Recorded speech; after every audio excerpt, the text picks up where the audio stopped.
আমি কিছুই চাই না, বিচার আপনারা করতে পারবেন না, আপনাদের এই ধরনের কোনো রেকর্ড নাই। বিচার চাই না, আপনাদের বিচার করার কোনো রেকর্ড নেই। অসহায় এক বাবার এই বুক ফাটা আর্তনাদ আজ ভারী হয়ে উঠেছে ঢাকার পল্লবীর বাতাস। যে দেশের মাটিতে জন্ম, সেই দেশের বিচার ব্যবস্থার উপর থেকে সমস্ত বিশ্বাস হারিয়ে যখন একজন পিতা তার কলিজার টুকরো মেয়ের হত্যাকারীদের বিচার চাইতে অস্বীকার করেন, তখন বুঝতে হবে সমাজ কতটা পচে গেছে। মঙ্গলবার 19 মে যখন চারদিকের রোদ আর 10টা সাধারণ দিনের মতোই স্বাভাবিক ছিল, ঠিক তখনই পল্লবীর ফ্ল্যাটে নেমে এসেছিল এক নারকীয় অন্ধকার। শিশু রামিসা আক্তারের নিষ্পাপ হাসি মুখটা চিরতরে স্তব্ধ করে দেয়া হয়েছে গলা কেটে।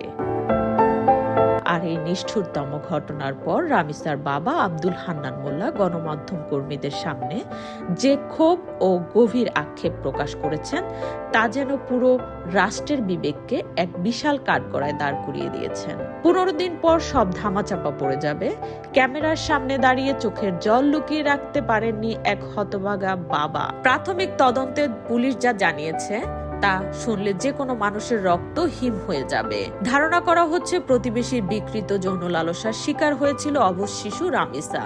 সেই পাশবিক নির্যাতন আর রক্তক্ষরণের বিষয়টি জানাজানি হয়ে যাওয়ার ভয়েই তাকে প্রথমে শ্বাসরোধ করে হত্যা করা হয়। এখানেই শেষ নয়, অপরাধ ঢাকতে, আলামত গোপন করতে আর লাশ গুম করার উদ্দেশ্যে কসাইয়ের চেয়েও নিষ্ঠুরভাবে শিশুটির মাথা ও হাত কেটে ফেলা হয়। ময়নাতদন্ত ও কেমিক্যাল রিপোর্টের পর ধর্ষণের বিষয়টি পুরোপুরি নিশ্চিত হওয়া যাবে বলে জানিয়েছেন পুলিশ।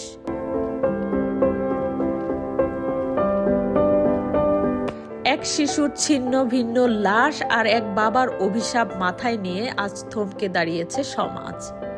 রামিসার বাবার এই আক্ষেপ যেন আমাদের প্রতিদিনের বিচারহীনতার সংস্কৃতির এক জীবন্ত দলিল।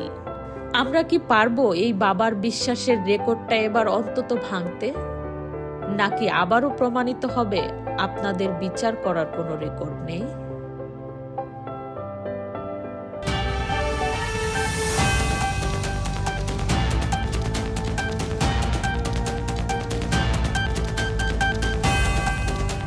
বিকে টিভি, যেখানে সত্য কথা বলে।